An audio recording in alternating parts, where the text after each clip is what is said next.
Hey there friends and enemies, JoPaWrites here again, and today I've got another Remnant 2 video for you guys. This one going over the 5 new corrupted weapons and which one you should be crafting first. As you can see from the gameplay, I have the corrupted arbalist and I find it to be an absolute blast, but you may have a different favorite, so I'm going to go over some of the pros and cons, keeping in mind a few different things.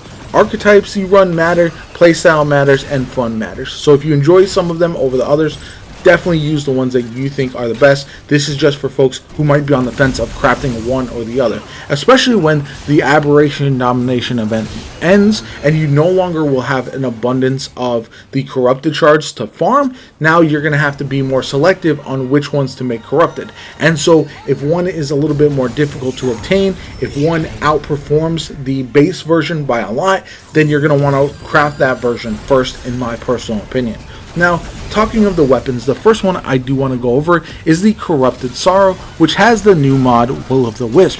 This says launches a wisp that uniquely seeks to one anchored primary firebolt location. Bolts anchored to enemies deal 100-300 damage per wisp. Bolts anchored to allies heal 10% max health per wisp. Bolts are consumed when impacted by a wisp. Now, also it innately cannot harm allies, so you can freely shoot this at your friends to heal them.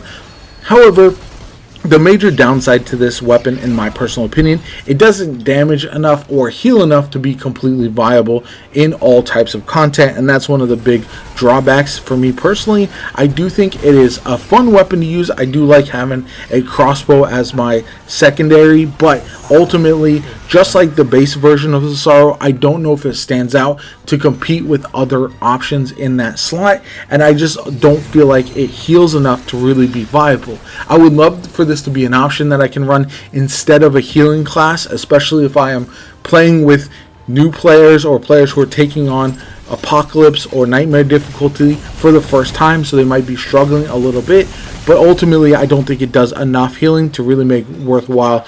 And again, the damage is not good enough, and there's really not as many ways to buff it. It doesn't do explosive damage or anything like that, so for that reason I don't think I would craft a Corrupted Sorrow right away. It would be like 4th or 5th on my list total, just because it's not as good as I would hope it to be. Next up, I'm going to go over the Corrupted Cube Gun. This is another one that I don't think I would craft right away. It is an improvement on the base Cube Gun, but is very situational in my opinion. It has the mod Cube Room, conjures a 5-meter anomalous cube room which grants allies an increase of 50% heat decay rate, reduces heat generation per round when firing weapons that overheat by 15%, and automatically generates missing reserve ammo per second.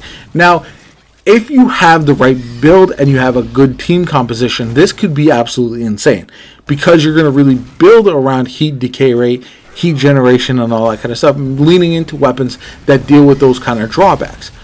But that's going to be something that isn't super viable all the time. You're not going to be running it with randoms if you're trying to help with their heat generation, but they don't run a heat generating weapon. So that's one of the major fallbacks for me, and I don't think I would really use this all that often unless I really wanted to build an entire team around it, which again could be really insane and could be really fun, but because it's so situational, I don't think this is one of the weapons I'm going to be looking for first and foremost. Next up, I'm going to talk about a weapon that I think is actually bugged right now, and that is the Corrupted Nebula.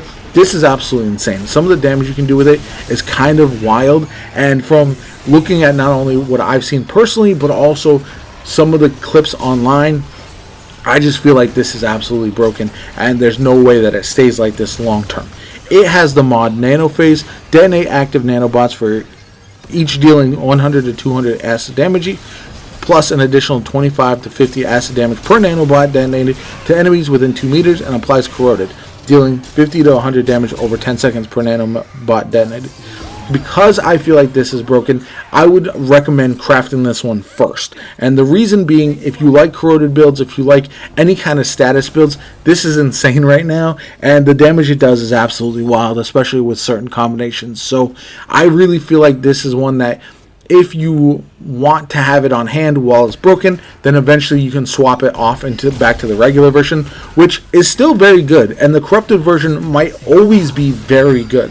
So I do think both versions are going to be viable, but I just can't see it being as broken as it is right now, just based on what I've seen.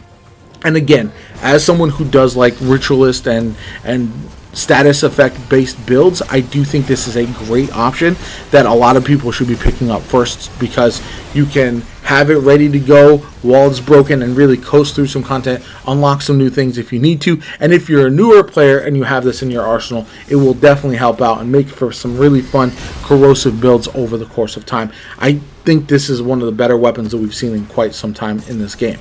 Next up, we have the Corrupted Arbalist. This is my personal favorite just because I like what it does and the way you can really build around this. It has the mod Guardian's Fury, imbues Arbalist with the power of Yesha's Corrupted Guardian, increases fire rate by 20%, reduces recoil and sway by 25%, and each disc impact with an enemy explodes over 3.5 meters for 69 to 207 damage, lasts for 15 seconds. Now, the reason I like this one so much is because it's so much better than the base version of this weapon.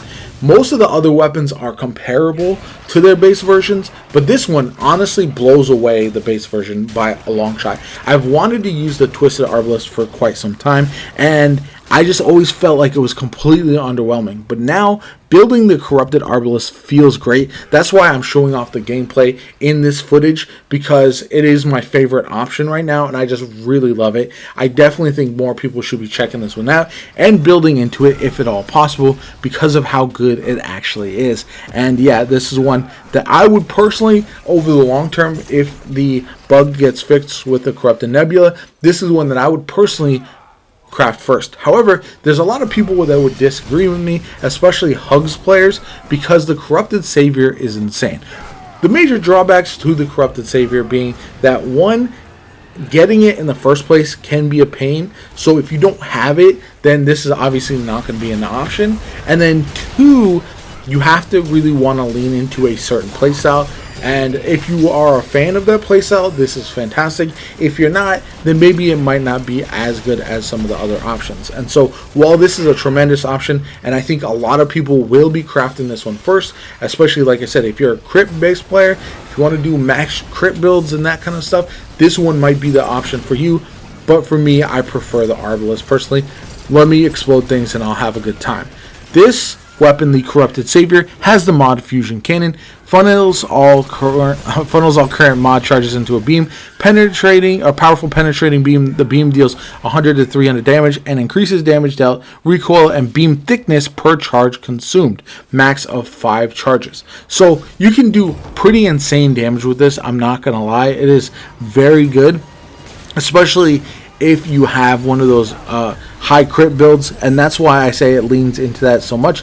The Savior is a weapon that I think is a really good option, but again, because it's such a pain to obtain, it just makes it so I don't really feel like it's viable for much of the player base. So that's one of the major downsides to that one. Again, it is a very good weapon. If you have either the Savior, the Arbalist, or the Nebula, all of those corrupted weapons will be fantastic. Highly recommend. Hopefully the Cube Gun and the Sorrow get some niche roles where you can really use them and they can excel in the future, because I really want all these weapons to be viable in some way, shape, or form. But that's what I think of these weapons. Let me know your favorite option for the new corrupted weapons in the comments down below. My name is Jopa. I hope you have a good one. If you enjoyed the video, hit the like button. Subscribe to the channel, helps me out tremendously. Shows you want to see more Remnant 2 content in the future. Have a good one, and I'll catch you all later.